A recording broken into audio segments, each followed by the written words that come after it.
we are starting, I get the privilege to kick off this series today. We're calling this series The Summer on the Mount. And this is going to be a dynamic series that you do not want to miss. You're going to be hearing from some of the aces of HPC. You might get a little Pastor Johnny Green up in here, maybe a Pastor Chris Pamela, maybe even Pastor DW, Pastor David Ray might even get a shot this summer. It's gonna be an incredible month as we study the Sermon on the Mount. And of course, we can't teach everything about the sermon. It's so deep, it's so vast. And so what we wanna encourage you to do is take this journey with us through our daily devotionals. And so starting tomorrow, we will be having daily devotionals that go through the Sermon on the Mount. So you can access that on our app, all of our online channels, and we want you to be a part of that. But if you're taking notes, I want you to write this word down. This is the title for today's message. It is #blessed.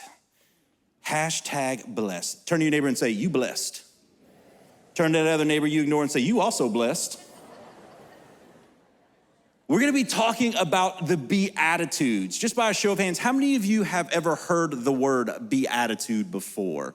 Okay, a lot of us have heard the beatitudes. So we're gonna be covering the beatitudes, and this is the start of the Sermon on the Mount. So I wanna read Matthew chapter 5, verse 1 to start off, and then I wanna give you some setup. I wanna give you some context about what's going on here, because this is gonna serve as a setup for the beatitudes, but it's also gonna serve as a setup for the entire Sermon on the Mount series that we are gonna be doing. So Matthew chapter 5, verse 1 says this: seeing the crowds, he went up on the mountain. Everybody say mountain. He went up on the mountain, and when he sat down, his disciples came to him. Now, this may seem like just a generic description, but there's a lot more going on here. This is called the Sermon on the Mount. You know why? Because he was on a mountain. Did you catch that? Did you connect those dots?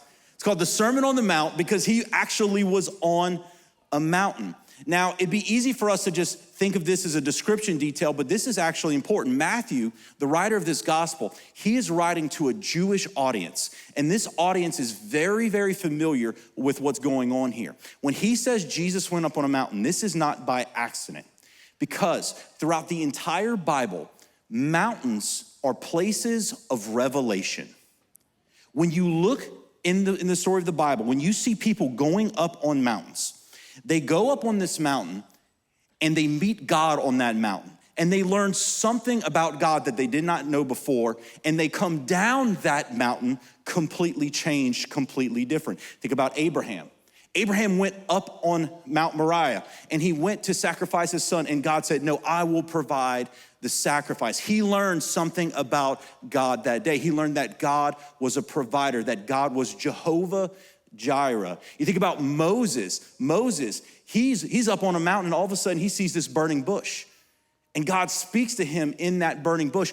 And what does he learn that day? He learns the name of God. God says to him, I am that I am.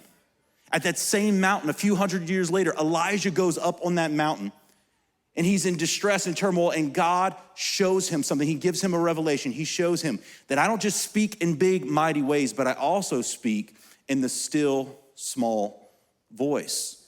Think about the New Testament. Peter, James, and John, the three disciples, they go up with Jesus where? Up on a mountain. It's called the Mount of Transfiguration. And when they get up there, something unique happens. Jesus transforms into his glorified, deified self. You see, they thought he was a prophet. Maybe he was the Messiah.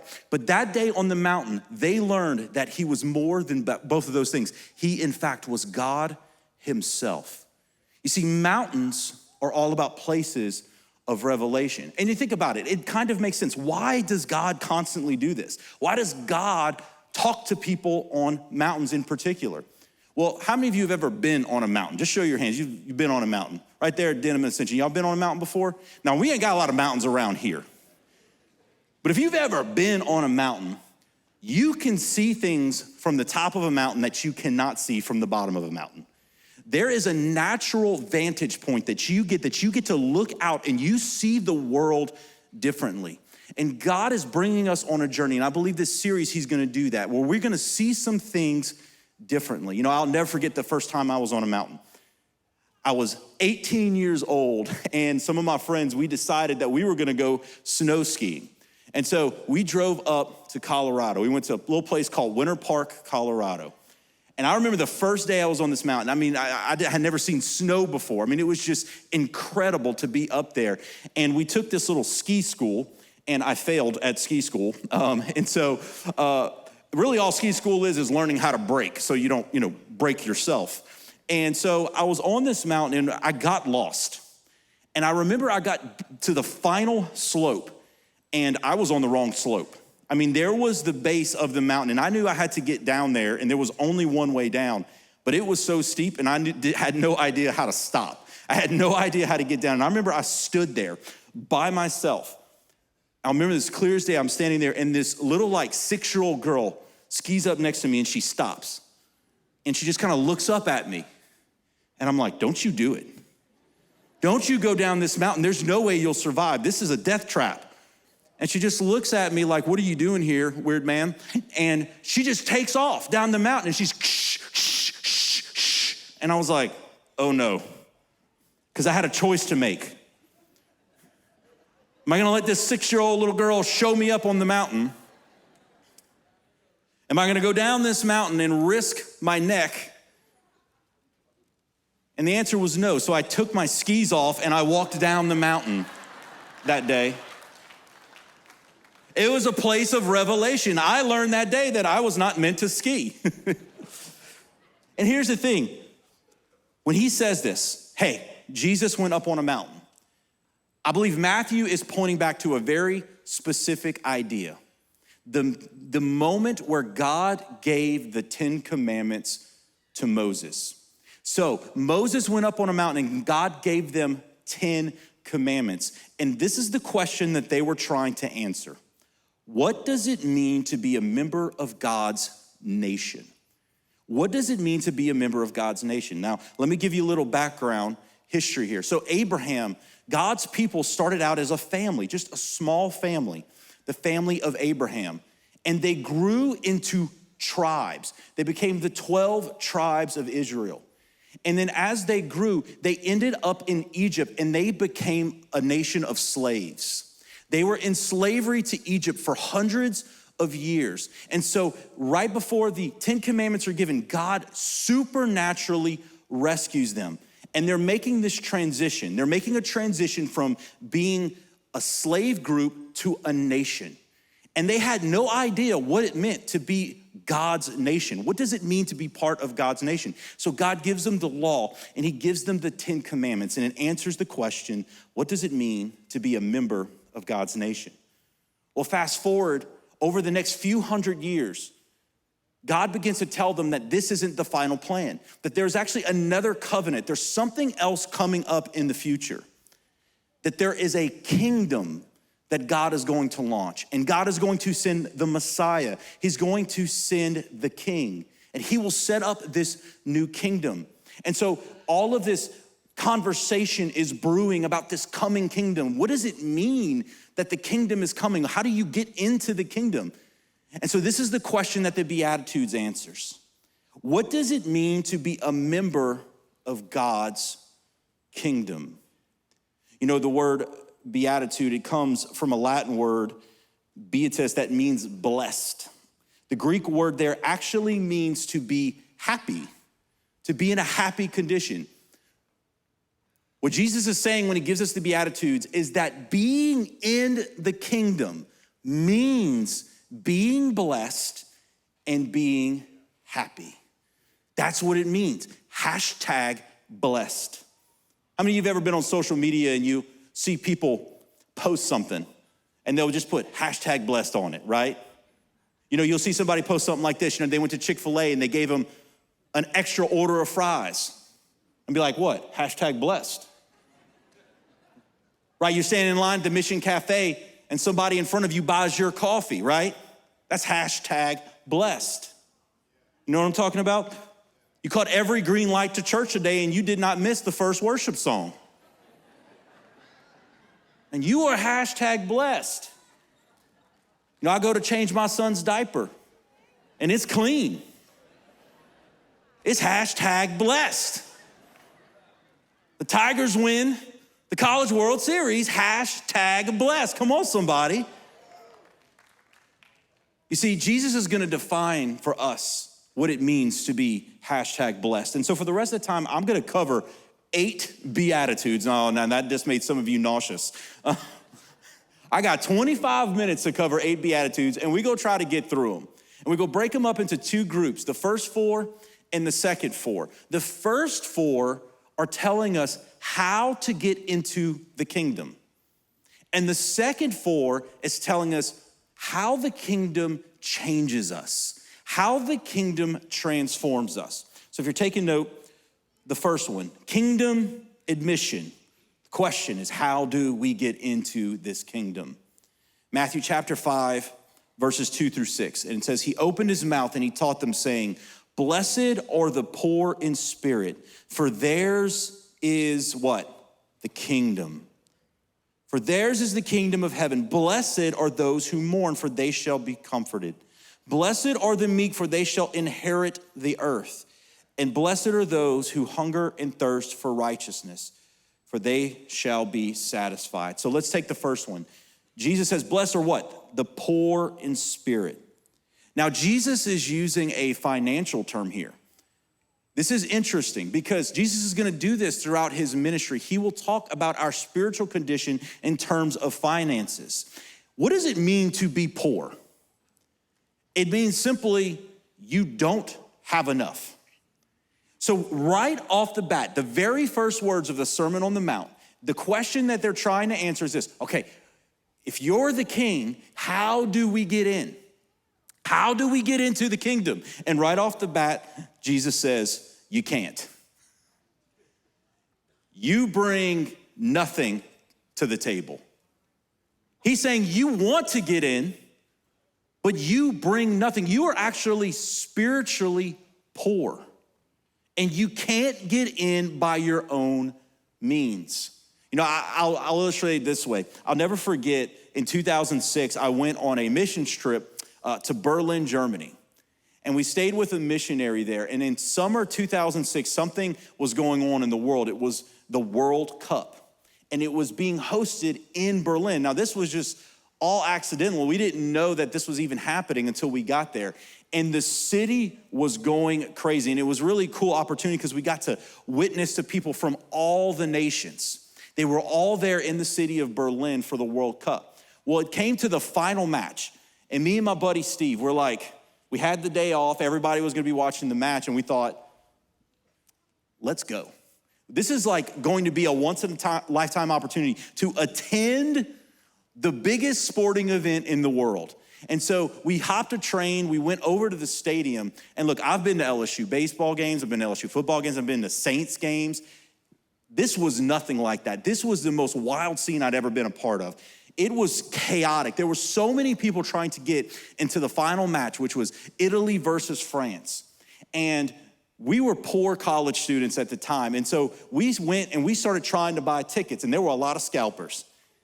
And we went from scalper to scalper to scalper, and ain't not one of them had a price that we could remotely afford. We realized we were not getting in. We were way too poor.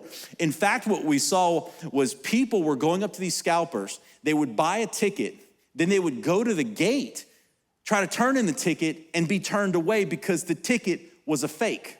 We watched this one guy buy this ticket. He gets denied at the gate. So you know what he did? He turned around and he lifted 2 fingers up and he literally resold the fake tickets he just bought. And I thought about it like this. There's coming a day when the kingdom of God fully arrives. We are too poor to get in. We may want to get in, but we cannot get in on our own. And you know what religion is? Religion is like that fake ticket. Religion says, hey, you know what? I've purchased this. I've done work. I've got some good things. And then you go to the gate and they say no admission. The first thing Jesus says is we have to recognize that we offer nothing to God. Now, this is what's so beautiful about the gospel, because the gospel is both a great encouragement and a huge insult. Because In Jesus' day, there were a lot of people who thought they were spiritually rich. The Pharisees, they thought, oh, well, I do good. I do a lot of good. I do way more good than most of the people I know. So surely I'm gonna get in the kingdom. Surely I'm gonna get admission. And Jesus starts off by saying, you're not. If you think you're spiritually rich, you're not getting in.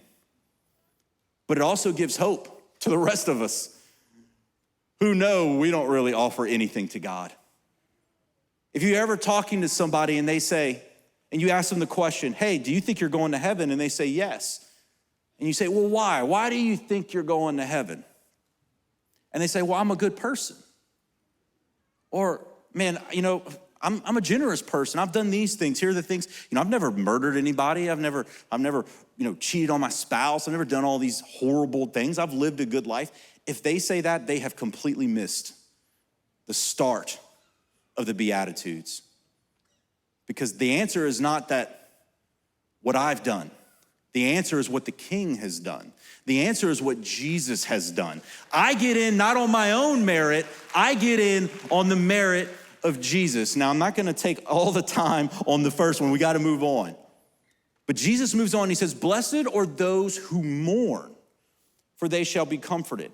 Now, this is interesting because he's not talking about generic mourning. He's not talking about if you've been at a funeral and you lost somebody and you're mourning that loss. He's not talking about generic mourning. He's talking about something very specific. He's talking about the mourning of our sin. You see, what happens is there has to be a recognition that we can't get in. There's an intellectual side to it, that an admission that says, I can't get in on my own. But then there has to be a brokenness over the reason we can't get in. The reason we can't get in is because we are indeed sinful. And Jesus says there has to be a brokenness. Paul would go on to call this godly sorrow. It's when the Holy Spirit speaks to you about your sin and says, this is wrong. This is wrong. You have to leave this behind. You see, what's so interesting is we live in a world that celebrates sin. The church should not be marked by the celebration of sin, but by the mourning of it. We must mourn sin because we realize what? Sin has lost us something. Why does Jesus use the word mourn? Because the word mourn means to lose something and to realize that it's lost. What have we lost? We lost everything. We lost paradise. We lost a relationship with God. We lost the Garden of Eden. We lost a perfect world with perfect bodies. We lost it all. And there has to be a brokenness inside of us. So just right off the bat, getting in the kingdom is this recognition that we offer nothing, but a brokenness that comes over us. A story is told about a pastor. His name was G.K. Chesterton. That's a hard thing to say, okay? The London Times in the early 1900s, they sent out this letter to all these prominent writers and authors, and they said, can you help answer the question, what is wrong with the world? What is wrong with what's going on in the world? And this pastor, he got this and he wrote this letter back. And this is what he said. He said, dear sir, I am. Because we have to realize what we have broken. We have to realize the distance that we have created with God. And Jesus goes on to say, blessed are the meek. Blessed are the meek, for they shall inherit the earth. Now, when you read this, I think the first thing you naturally think, when you think, okay, what does it mean to be meek? I think you kind of think about somebody's demeanor, right? You're like, oh, well, they're just really quiet and they don't really say a whole lot. And, they always kind of got their kind of head kind of bowed whenever they're talking to you. That's not what this word means. This word meek in the Greek, the way they used this word was they used it for the taming of wild animals. They would have these wild animals, say like a horse that was just going crazy, and the more that horse would surrender to its master, the more meek it became. You see, this is a picture of surrender. Jesus is saying this, if you surrender everything, then you'll inherit everything. You see, getting into the kingdom is recognizing you're sinful. It's being broken over your sinfulness, but then it's a point of surrender. You know, we have these altars down here. And all the campuses, we have these altar moments where at the end somebody comes up, and I've been on staff here for about 20 years now, and I have seen so many people come up just broken over the life that they have destroyed, and they've taken that life and they've surrendered it to the Lord. They said, you know what, God, I give you everything. I surrender the control of my life. And you see, Christianity is not, I'm going on my way and Jesus is gonna come help me along that way. Jesus does not do that. To be in the kingdom means to submit to the King. You see, so many times we treat Jesus as our Savior, but we don't treat him as our Lord. We don't invite him to make all of the decisions in our life. We don't invite him to help us decide. You know, Pastor David earlier was praying about, man, I gotta make some decisions. You know what? Part of Christianity is this act of surrender.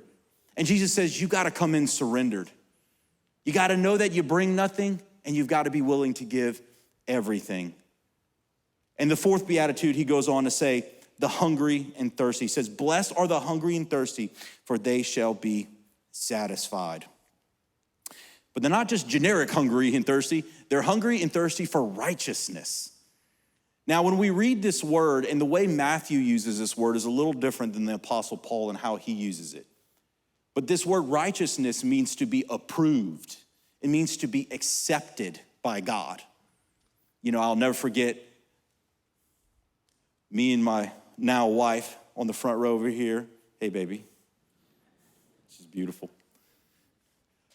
Me and Amanda, when we first started talking at church, you know, there was a lot of flirtiness. You know, there's a lot of flirtation. And after many, many, many months of playing the game, I finally convinced her to go on a date. And I remember we went on this day, we went downtown to Capital City Grill. And I remember how nervous I was, because the truth is that I felt like this was like an audition. I needed to show her not the real me, but the best me. You know what I'm talking about? Because what did I want more than anything? I wanted her to accept me. I wanted her to like me, and I wanted her to go on another date with me. And then after that next date, maybe another date. And then maybe another date. And then eventually we would set a date. Come on, somebody. But what happens is the more that I would date her, the more I would realize she accepts me, and the more I became the real me. And I became almost a completely real me before we got married. But I wasn't gonna show her all the real me. Just enough for her to commit, and then we got married. Now she knows the real me. We've been married 15 years, you know, so she knows the real me at this point, right? And you accept me, don't you, baby? You see, what Jesus is saying here is, look, when you realize you offer nothing to God, there's a desire that says, man, I wanna be accepted by God. When you realize how broken you are, how sinful you are, and you surrender your life to the King, what's the promise? You'll be satisfied. He'll accept you. That's how you get in the kingdom. So let's do a real quick recap of the first four, and then we're gonna finish with the last four. The recap is this: your good doesn't get you in, your bad doesn't keep you out, you must surrender control, and you will find full acceptance from God. We talked about how to get in the kingdom. The last four is going to address how the kingdom changes us. Let's talk about kingdom transformation. How does it change me? Matthew chapter 5, verses 7 through 12, it says, blessed are the merciful, for they shall receive mercy. Blessed are the pure in heart, for they shall see God. Blessed are the peacemakers, for they shall be called sons of God. And blessed are those who are persecuted for righteousness' sake, for theirs is the kingdom of heaven. And he finishes with this: blessed are you when others revile you and persecute you and utter all kinds of evil against you falsely on my account. Rejoice and be glad, for your reward is great in heaven. For so they persecuted the prophets who were before you. You see, this is what's so different about Christianity than other religions. You see, other religions say, change yourself so you can get in. Christianity says you can't change yourself, but once you get in, there will be transformation. You change once you're in the kingdom. You don't transform to be in the kingdom. The kingdom transforms you. The king transforms you. Let's go over these four real quickly. He said, blessed are the merciful, for they shall receive mercy. You see, if you realize that you did nothing to get in this kingdom and that God has forgiven you of everything, then what it will do is it will transform your heart. And you will start to treat people around you with the same mercy that God treated you. In fact, Jesus would go on to tell a parable about the unmerciful servant. One of the signs, and this is a harsh statement, but I'm just telling you what Jesus said. One of the signs that you may not be in the kingdom, that you may not have been transformed by the king, is that you are unwilling to forgive somebody else. And you hang on to offense. You harbor offense against other people. Because what you need to realize is that you will never have to forgive anybody in your life more than what God forgave you. And the longer you've been a Christian, the more you realize how sinful you really are and how sinful you really were. And what happens is you are met with God's mercy every single morning. The mercies of God are new every morning. And as you meet with that mercy, you extend that mercy. You become a conduit of that mercy. The kingdom changes you. It changes how you treat everybody around you. You show people the mercy that's been shown to you. Then he says, blessed are the pure in heart, for they shall see God. This word pure, it means to be single-minded. It means to be fully focused on God. What happens is when you enter in the kingdom and God accepts you and he brings you in, it changes your heart and your desire. You no longer love sin the way that you used to. You know, I got saved when I was 17 years old, and, you know, I was a heathen at East Ascension High School. You know, my parents don't know this, but I used to do a lot of drinking and all this stuff. I was crazy partying. I did it behind their back, because there's no way that they would have let me. They're sitting right here. They're like, we wouldn't have let you if we'd known you was doing that. But I remember after I gave my heart to Christ, over my junior year and my senior year, my heart began to change. I began to feel like, man, this wasn't as fun as it used to be. This didn't feel the same way anymore. How many of you have ever experienced anything like this in your Christianity? Sin doesn't taste as sweet as it used to. And the longer you become a Christian, not only does it taste less sweet, it becomes bitter. And you don't enjoy it. And look what Jesus' promise is that, look, when you walk with the King, when you walk in the kingdom, God changes your heart and you don't desire sin. And so you begin to focus on Jesus. And as you focus on Jesus, the sin in your life goes away and you start to become more pure. And then you know what the reward is? You know more of God. You get to see more of God. How many of you want to see more of God in your life? The way you see more of God is not by just simply trying harder, but it's focusing on the King in every aspect of your life, letting him call out the sin in your life, letting him address the things that you know are contrary to his word. You see, intimacy is the result of purity. Intimacy is the result of purity. You want to be closer to God? Begin to walk in transformation and purity. The next one, the peacemaker, for they shall be called sons of God. Any of you ever met anybody who you would describe as a fire starter? How about this, maybe somebody in your life that is a gaslighter? You know what I'm talking about? People that are always stirring up stuff, maybe at your office, at your school, in your family. Maybe you're having a barbecue this week with one of those people. Right? People who always just creating drama. If you don't know anybody like that, you might be that person, all right?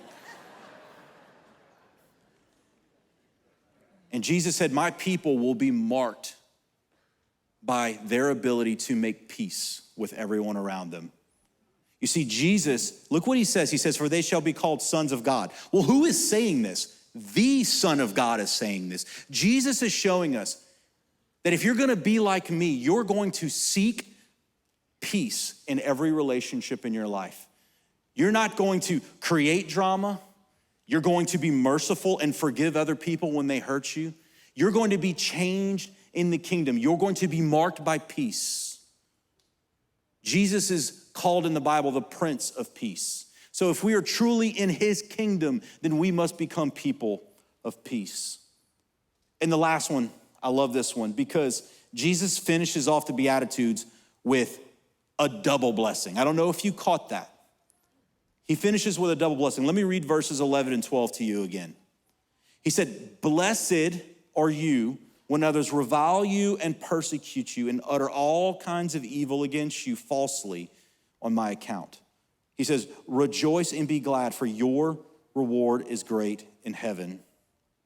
For they persecuted the prophets who were before you. He says, blessed are you who were persecuted for righteousness' sake. Blessed are you who were persecuted when other people revile you and they utter all kinds of evil. You see, I love this because he says it's for righteousness' sake. Well, what do we say righteousness is? It's acceptance from God. So what is Jesus telling us here? He's saying when you are accepted by God, then you should expect to be rejected by this world. If you are living as a Christian and you never come into any sort of rejection for your Christianity, it may be a good time to reevaluate some things. Because when you are accepted by God, this world will not accept you. This world will reject you. They will reject your message. They will reject your lifestyle. They will reject your gospel. But Jesus said, not only are you blessed, you double blessed. He said, because you're in good company. Look at the history of the Old Testament. The prophets would come. They were anointed by God. They were appointed by God, and they would come and be rejected by their people. We should expect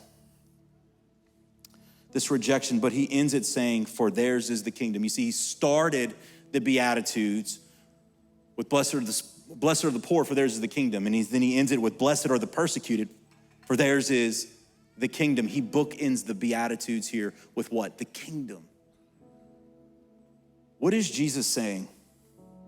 How do we do this? How do we live this out?